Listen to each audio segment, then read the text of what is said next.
देवबापाची स्तुती असो माझ्या प्रियानो. आज या नवीन दिवशी पुन्हा एकदा आपण प्रभूच्या चरणापाशी येऊया आणि प्रगटीकरणाच्या पुस्तकाचा आपण अभ्यास करत आहोत. 11वा अध्याय आणि 7व्या वचनाचा आपण अभ्यास केला. त्या वचनात लिहिलं होतं की त्यांनी आपले साक्ष देणे समाप्त केल्यावर अथांग डोहातून वर येणारे श्वापद त्यांच्याबरोबर लढाई करी आणि त्यास जिंकून जीवे मारी. तर हे दोन साक्षी किंवा हे दोन संदेष्टे माझ्या प्यानो त्यांच्या सेवेचा भाग ज्यावेळेस ते पूर्ण करतील त्यावेळेस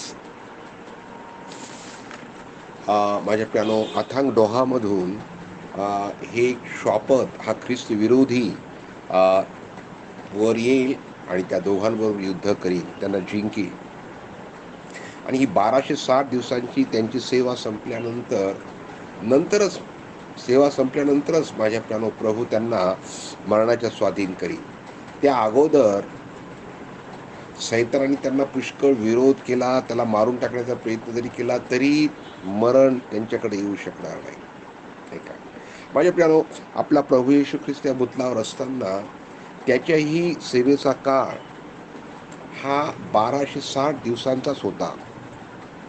3.5 वर्ष प्रभू येशू ख्रिस्ताने या भूतलावर सेवा केली.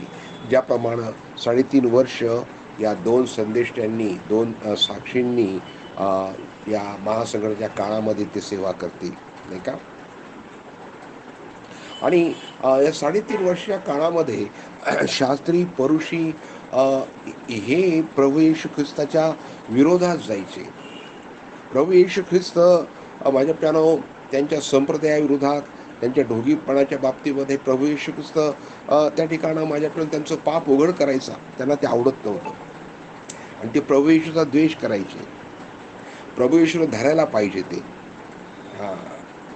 योहान कृष्ण वर्तमानाच्या 7वा अध्याय आणि 3व्या वचनामध्ये लिहिलं आहे.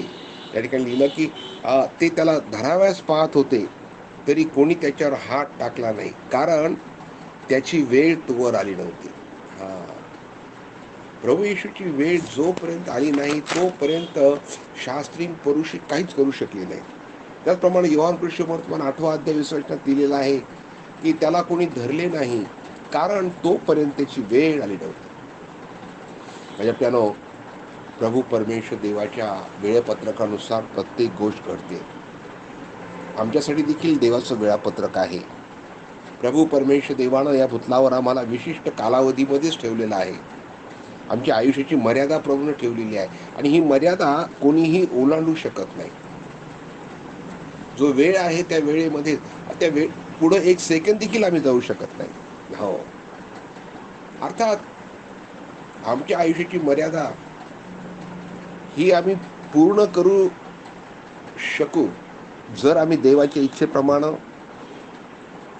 त्याच्या इच्छेचे केंद्रस्थळी असलो तर. पुष्कळ लोक प्रभू परमेश्वर त्यांचं आयुष्य ठरवलेलं असतं त्याच्या अगोदरच मरण पावतात. त्यांची टर्म ते पुरं करू शकत नाही. त्याचं कारण ते पापामध्ये जीवन जगतात, जगातलं जीवन ते जगतात, देहासाठी, जगासाठी माझ्या प्रेमात ते जगतात. पुष्कळ लोक असे आहेत की आध्यात्मिक गोष्टीकडे त्यांचं काहीच लक्ष नसतं, फक्त या जगामधल्या गोष्टींमध्ये.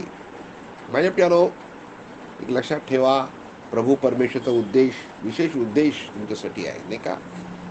पाऊल देखील त्या ठिकाणं माझ्या प्यानो, संत पाऊल ज्यावेळेस त्याची सेवा संपत आली त्याला कळालं, त्यावेळेस तो माझ्या प्यानो तिमोथेला दुसरं पत्र 4था अध्याय 7 आणि 8 वचनामध्ये तो आता म्हणतो की आता माझे अर्पण होत आहे, माझा प्रयाण काळ जवळ आला आहे, जे सुयुद्ध ते मी केलं आहे, धाव संपवली आहे, विश्वास राखला आहे.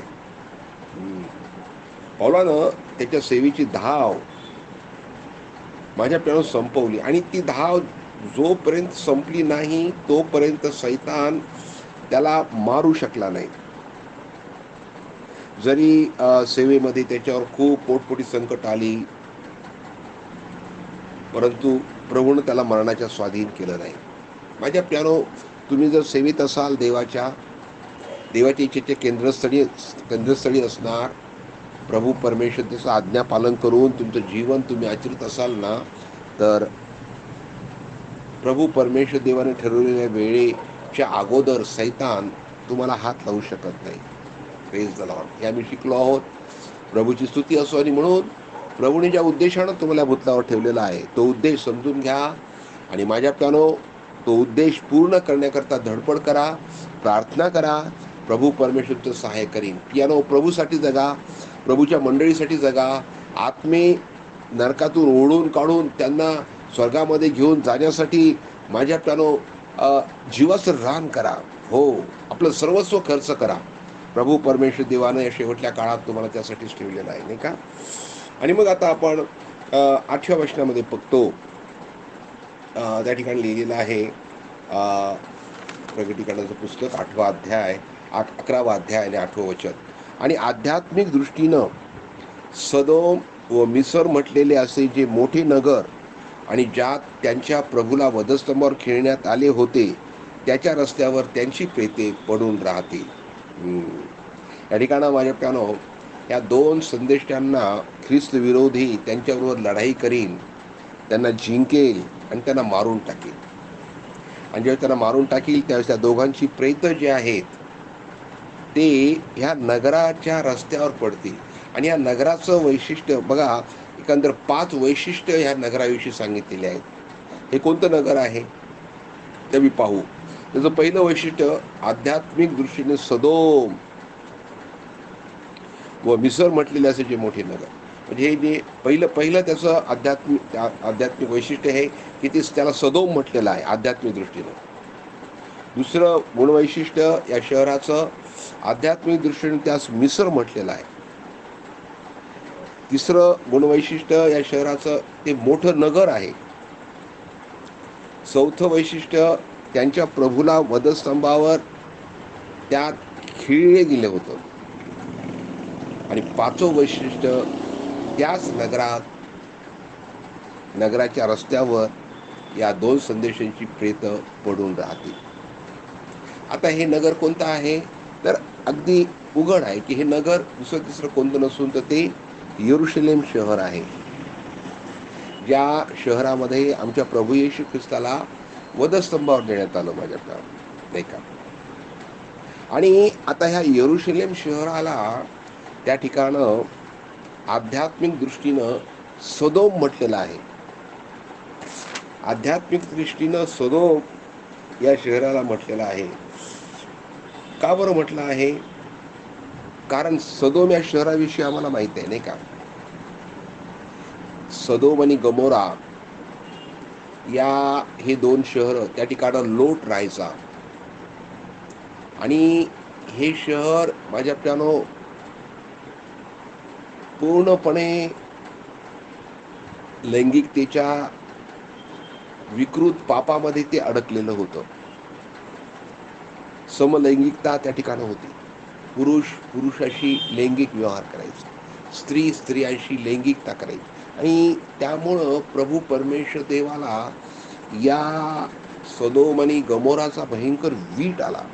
आणि प्रभू परमेश्वर देवानं आकाशातून गंधक आणि अग्नी पाळून त्या सगळ्यांना जाळून टाकलं, भस्म करून टाकलं. आता या सदोम त्याला म्हटलं आहे. या सदोमाची पाप हे तर पाप उघडच आहे. परंतु पवित्र शास्त्रामध्ये एहेजकेलचं पुस्तक 16वा अध्याय आणि 49 वचनामध्ये बघा त्या ठिकाणी लिहिलं आहे.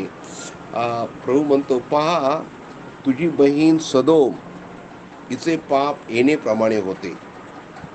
गर्व, अन्नाची विपुलता व ऐशाराम ही तिला व तिच्या कन्यांना होती. दरिद्री व गरजवंत यास तिनं हात दिला नाही. त्यांनी उन्नत होऊन माझ्यासमोर अमंगळ कृत्य केली. ती पाहून मी त्यांचा निपात केला. पहा, गर्व, श्रीमंती, ऐशाराम ह्यांनी सदोम निवासियांना लैंगिक पापाकडं ओढून नेलं. आणि तेही लैंगिक पाप नैसर्गिक नव्हतं, तर अनैसर्गिक लैंगिक विपरीत असं कृत्य, समलैंगिकता त्या पापामध्ये, दुष्ट आत्म्याने प्रेरित केलेल्या ह्या पापामध्ये हे लोक पडले. आणि म्हणून माझ्या प्यानो ह्या सदोम शहरामध्ये जे पाप होतं, तेच पाप यरुशलेम शहरामध्ये महासंकटाच्या काळामध्ये असणार आहे. यरुशलेम शहर हे देवाचं शहर आहे, नाही का? आध्यात्मिक शहर, राजांची राजधानी, देवानं निवडलेलं. परंतु या ठिकाणं आम्ही पाहतो की सैतान त्या ठिकाणं तिथील त्या सर्व लोकांना भयंकर पापामध्ये अडकवणार. आणि सोदोमामध्ये होणारं जे पाप, जे प्रभू परमेश्वर देवाला अत्यंत वीट असलेलं पाप, ते पाप त्या यरुशलेम शहरामध्ये असणार आहे. आणि म्हणून त्या ठिकाणं म्हटलं आहे 11वा अध्याय आणि 8व्या वचनामध्ये की आध्यात्मिकतेनं सदोम, यरुशलेम शहर त्या काळात आध्यात्मिकतेनं सदोम असं राहणार आहे. त्यानंतर आध्यात्मिक दृष्ट्या ते मिसर म्हटलेलं, मिसर देश, इजिप्त, माझ्या प्यानो आम्हाला माहित आहे की त्यांचं पाप काय आहे, नाही का? मिसर देशामध्ये आम्हाला माहित आहे की इस्रायल लोकांना त्या ठिकाणं त्यांच्यावर जुलूम केला जायचा, नाही का? त्यांना गुलाम बनवलेलं होतं. त्यांच्याकडून भयंकर कष्ट करून घेत, नाही का? त्यांना बंधनामध्ये ठेवत, ते आक्रोश करत. म्हणजे मिसर देश हे माझ्या प्यानो देवाच्या लोकांना पापात बंधनात ठेवून त्यांच्यावर जुलूम करण्याचं दर्शक आहे. आणि यरुशलेमेमध्ये जी सर्व पापाची राजधानी असणार आहे, त्यामध्ये हे पाप माझ्या प्यानो आम्हाला पाहायला मिळतं. यरुशलेमेत राहणाऱ्या लोकांना सैतान पापाच्या द्वारे, नाही का, ज्याप्रमाणे फारो राजानं इस्रायल लोकांना गुलामगिरीत ठेवलं होतं, त्याप्रमाणे सैतान हा त्या फारो राजाप्रमाणे माझ्या प्यानो देवाच्या लोकांना गुलामगिरीत ठेवी, पापामध्ये ढकली, पापाच्या बंधनात ठेवी, भयंकर कष्ट, यातना करत होते. म्हणून आध्यात्मिक दृष्टीनं या यरुशलेम शहराला सदोम म्हटलेलं आहे आणि मिसर म्हटलेलं आहे. आणि याविषयी आमच्या प्रभू येशू ख्रिस्ताने देखील सांगून ठेवलेलं आहे. बघा, लूका शुभवर्तमान त्याचा 17वा अध्याय आणि 26 वचनापासून 30 वचनापर्यंत काय लिहिलं आहे बघा. प्रभू काय म्हणतात, मी वाचतो. नोहाच्या दिवसात झाले तसे मनुष्याच्या पुत्राच्या दिवसातही होईल. नोहा तारवात गेला आणि जलप्रलयानं येऊन सर्वांचा नाश केला. त्या दिवसापर्यंत लोक खात पीत होते, लग्न करीत होते व लग्न करून देत होते. तसे ज्याप्रमाणे लोटाच्या दिवसात झाले त्याप्रमाणे होईल. म्हणजे ते लोक खात पीत होते, लग्न करीत होते, लग्न करून देत होते. तसे ज्याप्रमाणे लोटाच्या दिवसात झाले त्याप्रमाणे होईल. त्याप्रमाणे माझ्या प्यानो आम्ही पाहतो की त्या ठिकाणं लोक लागवड करीत होते, घरे बांधित होते, नाही का? आणि सोदोमातून लोट जेव्हा निघाला त्याच दिवशी आकाशातून अग्नी व गंधक यांची वृष्टी होऊन सर्वांचा नाश झाला. मनुष्याचा पुत्र प्रगट होईल त्या दिवशी असेच होईल. माझ्या प्यानो लोटाच्या दिवसामध्ये सदोम आणि गमोरा शहराची जशी परिस्थिती होती तशीच परिस्थिती प्रभू येशू ख्रिस्त ज्यावेळेस माझ्या प्यानो या भूतलावर उतरेल, त्याचं सेकंड कमिंग ज्यावेळेस राहील, चैतून पर्वताला त्याचे पाय लागतील, त्यावेळेसची परिस्थिती प्रभू येशूने या ठिकाणं वर्णन करून ठेवलेली आहे. नोहाच्या काळामध्ये आणि लोटाच्या काळामध्ये लोक खात पीत होते, लग्न करून घेत होते, लग्न करून देत होते, विकत घेत होते, विकत देत होते. माझ्या प्यानो लग्न करणं, खाणं पिणं या गोष्टी पाप आहेत का? त्या गोष्टी पाप नाही आहेत. पण मनुष्यानं नुसतंच खाण्यापिण्याकरताच जगणं आणि केवळ लग्न करून घेण्यात, लग्न करून देण्यामध्येच त्याचं जीवन जर व्यतीत होत असेल, विकत घेणं आणि व्यापार करण्यामध्येच त्याचं जीवन जर या पृथ्वीवरील गोष्टीमध्ये व्यतीत होत असेल तर ते मोठं पातक आहे. आणि सदोमातील लोकांनी ते पातक केलं. गर्विष्ठपणा, नाही का. त्यानंतर विपुलता, श्रीमंती, आणि त्यानंतर ऐशाराम, लैंगिकता, या पापामध्ये ते ओढले गेले प्रियामध्ये. माझ्या प्रियानो, आमच्या जीवनामध्ये देखील नुसतं खाण्यापिण्याकडेच आमचं लक्ष असेल, लग्न करण्यात, लग्न करून देण्यामध्येच जर आमचं सगळं जीवन जात असेल, नाही का, संतती उत्पन्न करण्यामध्ये, आणि त्या संततीसाठी पैसा ठेवण्यासाठी जर आमचं जीवन जर संपुष्टात येत असेल, तर माझ्या प्रियानो, सगळ्याच्या राज्यामध्ये आम्हाला कुठं स्थान मिळणार नाही, नाही का. आणि म्हणून या ठिकाणी आम्ही पाहतो की माझ्या प्यानो या ठिकाणं यरुशलेमीची ही पाप या ठिकाणी सांगितलेली आहेत. बघा, या ठिकाणं तिसरं पाप त्यांचं आहे. यरुशलेम शहराला मोठे नगर म्हटलेलं आहे, मोठं नगर. आणि त्या शेवटल्या काळामध्ये यरुशलेमेचं महत्त्व खरोखर वाढलेलं आहे. सगळ्या राष्ट्राचे लक्ष यरुशलेमकडे आहे माझ्याकडं. त्याचा फार मोठा विस्तार झालेला आहे. आणि माझ्याकडं हे शहर मोठं म्हणजे मोठी बाबेल जसं म्हटलेलं आहे प्रगटीच्या पुस्तकामध्ये, तसं हे शहर मोठं, पापामध्ये मोठं, व्यापारामध्ये मोठं असं ते राहणार आहे. चौथी गोष्ट, या शहरात त्यांच्या प्रभूला वधस्तंभावर खेळण्यात आलं. सर्वात मोठं पातक जर कोणतं असेल माझ्या प्यानो या शहराचं, तर या शहरानं प्रभू येशू ख्रिस्ताला वधस्तंभावर केलं. त्यांच्यातला गर्व, खाणं पिणं, अन्नाची विपुलता, ऐशाराम, गरिबांकडे लक्ष न देणं, हे त्यांचं पाप होतं माझ्या प्यानो. परंतु याहीपेक्षा मोठं पाप प्रभू येशूला वधस्तंभावर दिला. आणि नंतर पाचवं वैशिष्ट्य त्या शहराचं हे आहे की या शहराच्या रस्त्यावर या दोन संदेशांचं त्या ठिकाणं माझ्याकडून मृतदेह पडलेला असणार आहे, नाही का. तर आम्ही पाहतो की कशा रीतीनं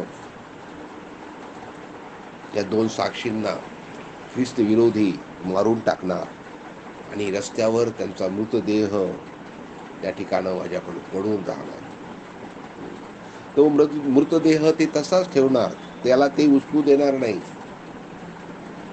आता जर कोणी मरण पावलं तर त्यांचा अंत्यविधी रितसर रीतीनं केला जातो, नाही का. परंतु हे दोन संदेश त्यांचा अंत्यविधी लोक करूच देणार नाही. त्यांचं प्रेत, त्यांचा मृतदेह रस्त्यावरच पडून राहते. आणि हा फार मोठा अपमान आहे, हा मोठा अवमान त्या ठिकाणी आहे माझ्याकडे. कारण ह्या दोन संदेशांनी देवाच्या वतीनं पाप करणाऱ्या मानवांना जागृत करण्याचं काम केलं आणि त्यांचं पाप त्याला दाखवून दिलं. त्याच्यामुळं लोकांचा रोष त्यांच्यावर आला आणि त्यांची प्रेत रस्त्यावर त्या ठिकाणं पडण्यात आलेली आहे. म्हणजे प्यारो, आम्हाला थोड्या वेळ वाटतं की सैतानाचा विजय झाला, देवाचा त्या ठिकाणी, देवाच्या लोकांचा त्या ठिकाणी पराभव झाला.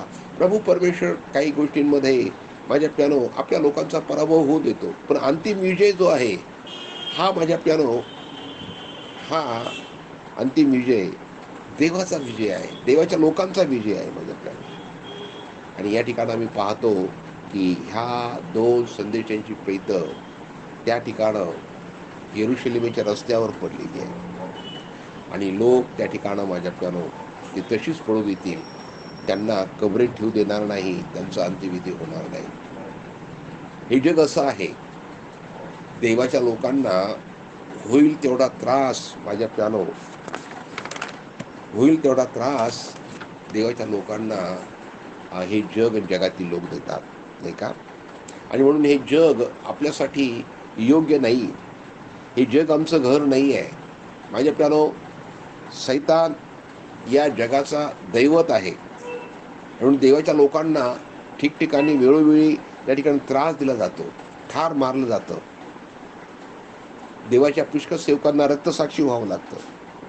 अनेक देवाचे सेवक आजही मारले जात आहेत, त्याविषयी मीडियामध्ये काही सांगितलं जात नाही, कोणाला काही कळत नाही. पण देवाच्या लोकांचा छळ ठिकठिकाणी होत आहे माझ्या प्यानो.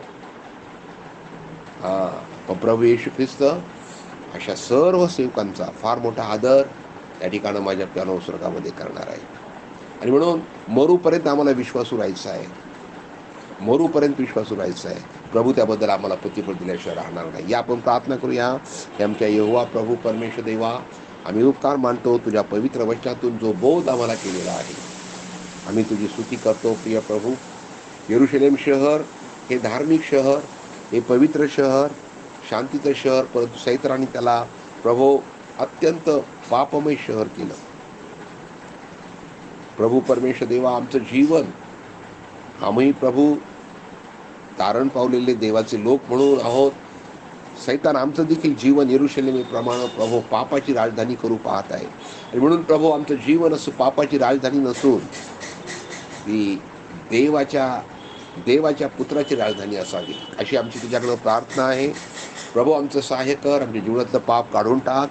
आणि आम्ही प्रभू देवबापा सदोमातल्या कोणत्याही पापामध्ये राहू नये, मिस्रातल्या कोणत्याही पापात आम्ही राहू नये प्रभू. आणि तुला आम्ही स्वतः पुरता कधीही वधस्तंभावर खेळू नये प्रभू. तुझ्या वधस्तंभाचा आम्ही अभिमान बाळगावा आणि तुझा वधस्तंभ गाजवावा. आमचा वधस्तंभ घेऊन आम्ही तुला अनुसरावं, अशी कृपा प्रभू तू आम्हाला दे. या शेवटल्या काळामध्ये प्रभू त्या 2 संदेशांप्रमाणे आम्ही तुझा संदेश लोकांना सांगावा प्रभू. लोकांना खुश करण्यासारखं बोलू नये, परंतु लोकांचं पाप त्याला दाखवून त्यांना पश्चाताप करण्याकरता आम्हाला प्रभू परमेश्वर दे, तू सहाय्य कर. उपकार मानतो, तू आमची प्रार्थना ऐकली आहे. ऐकणाऱ्या माझ्या प्रत्येक बहिणीला, भावाला, लेकराला तू सहाय्य कर. आणि प्रभू परमेश्वर त्यांच्या जीवनामध्ये जी सेवा त्यांना तू दिलेली आहे ती त्यांना समजून येऊ दे, त्याप्रमाणे त्यांनी ती पूर्ण करावी असं होऊ दे.